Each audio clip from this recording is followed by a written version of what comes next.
UP विधानसभा चुनाव आखिरी दौर में पहुंच चुका है। छठे चरण की विधानसभा सीटों पर चुनाव प्रचार थमने के बाद बीजेपी, कांग्रेस, सपा और बसपा ने सातों चरण के मतदान वाले क्षेत्रों में अपनी ताकत झोंक दी है।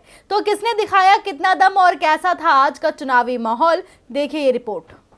यूपी में छठवें चरण का चुनाव प्रचार समाप्त होने के बाद अब सियासी दल सातवें चरण की ओर बढ़ रहे हैं। सातवें चरण का चुनावी शोर 5 मार्च को खत्म हो जाएगा। ऐसे में अंतिम चरण के चुनाव प्रचार में सभी दलों ने अपनी पूरी ताकत झोंक दी है। आज सपा प्रमुख अखिलेश यादव ने जौनपुर, बादलपुर, मछली शहर में चुनावी रैली की। पूर्वांचल की जनता को संबोधित करते हुए अखिलेश यादव ने बीजेपी पर जमकर बयानों के तीर छोड़े। अखिलेश ने कहा कि शिक्षा मित्रों को मानदेय सपा सरकार में मिलता था, बीजेपी सरकार ने इसे छीन लिया। भाजपा सरकार ने नौजवानों को नौकरी नहीं दी। उत्तर प्रदेश में बिजली इतनी महंगी हो गई है कि जब भी बिजली का बिल आता है तो जनता को करंट लगता है। इस बार जिनको हार का सबसे ज्यादा डर है वो पहले ही बनारस पहुंच गए हैं। इस बार न केवल जौनपुर बल्कि बनारस, चंदौली, सोनभद्र, आजमगढ़, भदोई, गाजीपुर के लोग इनका खाता तक नहीं खुलने देने वाले हैं। बीजेपी की हार का दावा करते हुए अखिलेश ने कहा कि बादलपुर की जनता इस बार बदलाव चाहती है, इसलिए बीजेपी को बदल देगी। वहीं सत्ता बदलने का दावा प्रियंका गांधी ने भी किया। मऊ की जनता को संबोधित करते हुए कांग्रेस महासचिव प्रियंका गांधी ने कहा कि प्रदेश की सबसे बड़ी समस्या रोजगार की है।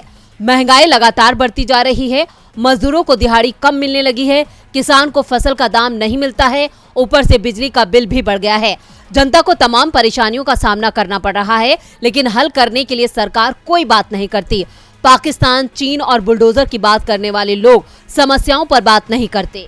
आखिरी चरण में बीएसपी सुप्रीमो मायावती ने भी पूरा दमखम लगा दिया। आज मिर्जापुर की जनता को संबोधित करते हुए मायावती ने कहा कि साम दाम दंड भेद से सावधान होकर बीएसपी को वोट करें।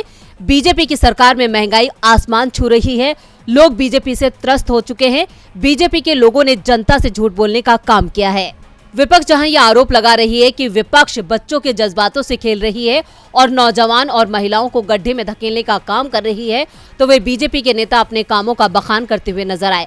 बुल और बुलडोजर का मुद्दा उठाने के साथ ही बागी नेताओं पर निशाना साधते हुए यूपी के मुख्यमंत्री योगी आदित्यनाथ ने कहा कि पिछली बार दगाबाज ने धोखा दिया, अब की बार मौका नहीं मिलेगा। सुरक्षा सबको दी जा रही है, वहीं माफियाओं को रोकने का काम किया गया है।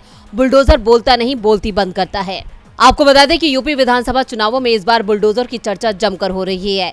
बीजेपी अपने बुलडोजर को चुनावी हथियार बना रही है, लेकिन सवाल यह है कि क्या इस बार बीजेपी बुलडोजर पर बैठकर चुनाव जीत पाएगी? खैर, ये तो आने वाला वक्त ही बताएगा। DB live report.